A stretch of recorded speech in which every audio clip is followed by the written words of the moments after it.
Now, to start the show, we have my good friend, the Reverend Bernard Randall, joining us for, I think, probably the 10th time. Bernard, thank you for coming on. It's good to see you. God bless you. And how are you? My pleasure. Yeah, I'm well. I'm sure it's not quite that many times, but You are so a regular at this point, though. yeah, thank you very much for having me on. Not at all. Now, viewers may be aware of your case, your personal case, in which you were essentially sacked from a school as a school chaplain for giving a sermon or assembly, some kind of speech on being free to decide for oneself what one believes, whether one wants to take on board trans ideology or Christian ideology, being able to make your own mind up. You got sacked for this. You've been in and out on this with appeals. It seems, how many years has it been now? It's over 5 years now since I Oh my gave the sermon. goodness. So there's a sermon in the school chapel saying, "Make up your own mind on LGBT matters, but you may believe traditional Christian teachings if you want." And that was deemed so excessive, I was reported to the police under the government's anti-terrorism duty and reported to safeguarding authorities, which it's quite absurd. Quite absurd. It's very absurd. You were one of the first to get cancelled for this, and it seems you have still been cancelled. We'll get to where you are at the moment later. But I want to talk because you've been working on this case, or you've been very involved in this case, and I think it will affect your case of Christie Hicks. Now, for people who don't know, Christie is on trial as we speak. As you and I have this conversation, she is in the courts fighting for free speech in the United Kingdom. Can you give us a bit of a background on who Christie Higgs is and what her case is all about, please? Yeah, sure. So Christie was a sort of teaching pastoral assistant in a school. So she had particular responsibility for dealing with kids who'd been excluded from the classroom and sort of put in isolation where they sort of do their own work quietly, hopefully calm down before they can go back into normal mainstream lessons. Um, and she'd worked in the school for a number of years with no complaint at all. But then the school, as in many schools in the United Kingdom and I know in the United States as well, had introduced or was looking at some quite extremely pro LGBTQIA plus whatever the list is materials. And she was concerned about this as a Christian because it goes against many aspects of Christian teaching on family life and so on. So she had posted on Facebook only to her friends, so it wasn't a public post in the full sense. But she posted a couple of links, reposted some things talking about the sort of the queer theory approach to sex and relationships education that was being introduced, using some relatively strong language. Talked about brainwashing our children and so on. And she had said, this is important stuff. Please read this. That the language about brainwashing was not her own. Um, Someone on her Facebook friends reported it to the school, who sacked her basically for gross misconduct. And the basis of that was not that they didn't think that that the problem was with her, but they sacked her because they said external viewers might think that the school employed someone who was homophobic and transphobic. The school didn't say she was homophobic at all. They accepted that she wasn't, but it was because the sort of the third party might think that. So they sacked her, and hence legal cases in the employment tribunal went up to appeal because she lost there. The appeals tribunal gave her a partial victory, but only partial.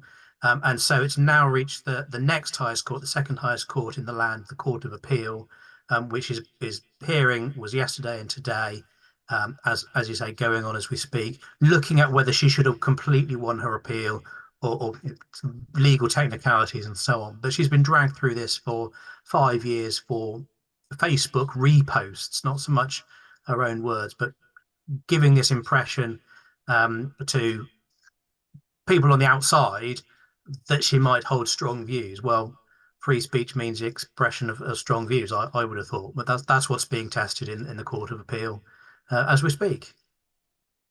I'm so sick and tired of these cases where someone says someone may be offended, in the eventual cause of someone might take issue with, like, no one's actually been offended. Therefore, what is the problem?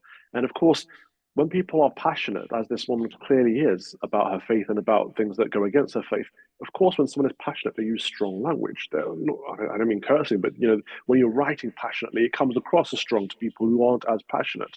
And so it strikes me that she's not actually done anything wrong, not offended anyone, but someone may has assumed that someone may be offended and see her and or the school as homophobic or transphobic or something, which isn't actually the case.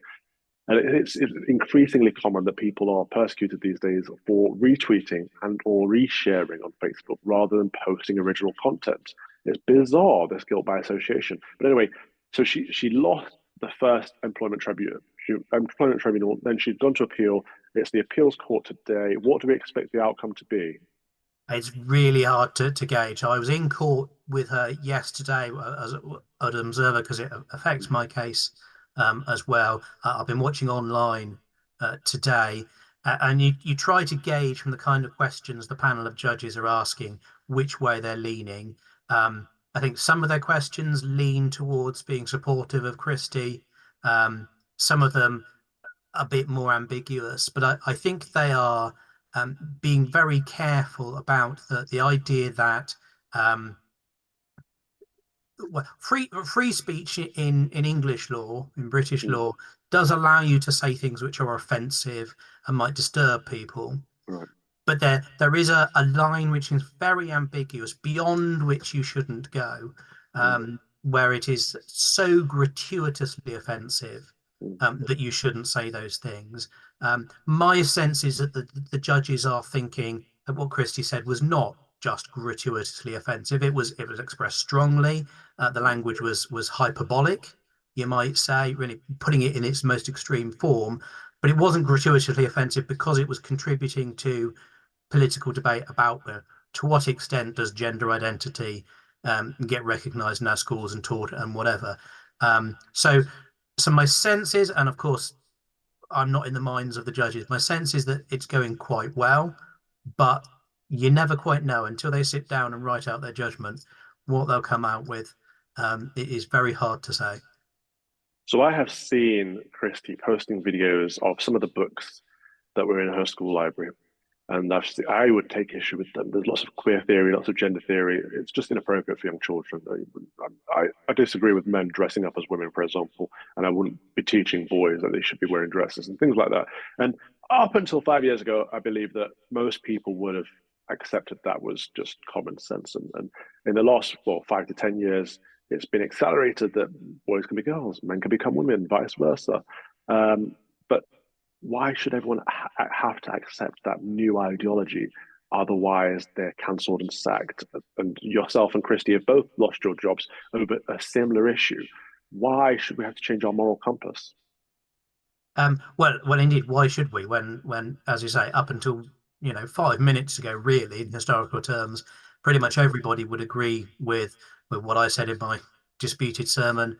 The things that Christie Higgs was saying, certainly the underlying ideas that Christie was putting out there was that it should not be the case that we push lots of stuff about gender ideology and drag queen story hour, that kind of thing that gets pushed into primary schools. Very young children are simply confused by this, and that's not healthy for the children.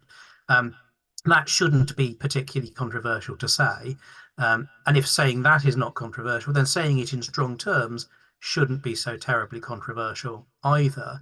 And this is what the case that she's going through, and to some extent my case, hinges on, is this question of whether third parties, the sort of heckler's veto, people on the outside who shout loudly, Right. are allowed to say, well, you mustn't say these things because we don't like them, or whether actually in a free society people are allowed to shout quite strongly from both sides, and neither side should be penalised for it. And that's the test. I'm not sure I would go as 100% as far as you do in what you've just said and what you object to. I'm perhaps a bit more relaxed, but I want you to be able to say what you can say, just as I want the people who say, that you can be born in the wrong body. I want them to be able to say that so that I can argue against them and say, no, that's complete nonsense. That really cannot be true in any meaningful sense, regardless of religious views. It's just nonsense. So it's allowing both sides to shout is important. And if the shouting is sometimes, colourful language or putting things in extreme hyperbolic ways, I think that's okay and it should be okay, as long as you're not actually sort of inciting violence or pointing at an individual and saying you are the most wicked person who's ever lived and you should suffer the consequences. That, yeah, making it personal, I think, probably goes beyond the pale. But broad debate should be allowed to be in wide terms. That's my case. And that's what it is about. It is about broad debate. It's not actually about how strong or offensive or hyperbolic her language is. I'm very interested in seeing both of your cases together for this reason. So when I speak, I tend to be more hyperbolic, and people would see my language as more extreme than, for example, yours, which is more moderate. But we both get treated the same way. Is the issue? Is Christie, Hicks, and yourself have both been sacked for addressing the same problem, but from very different perspectives. And that she puts it out there that this is wrong, this shouldn't be happening, and you were just saying, well, you can either have this or that. You can make your own mind up. It's like it doesn't actually matter. They'll tell you it's about your tone. They'll tell you about that they're policing the language or the tone, but actually it's the debate they don't want to be had. And so I'm hoping that the court comes down in favor of Christie and of yourself and says, actually, we can have conversation. We cannot let the hostile mob, the vocal minority, close down conversations they don't want to hear. Thank you for watching my Common Sense Crusade. If you'd like to watch the whole show, you can subscribe to lotuseaters.com for as little as £5 per month, and then you get access to a bank of content as well. My show is 3 p.m. every Thursday. See you there. Deus Vult.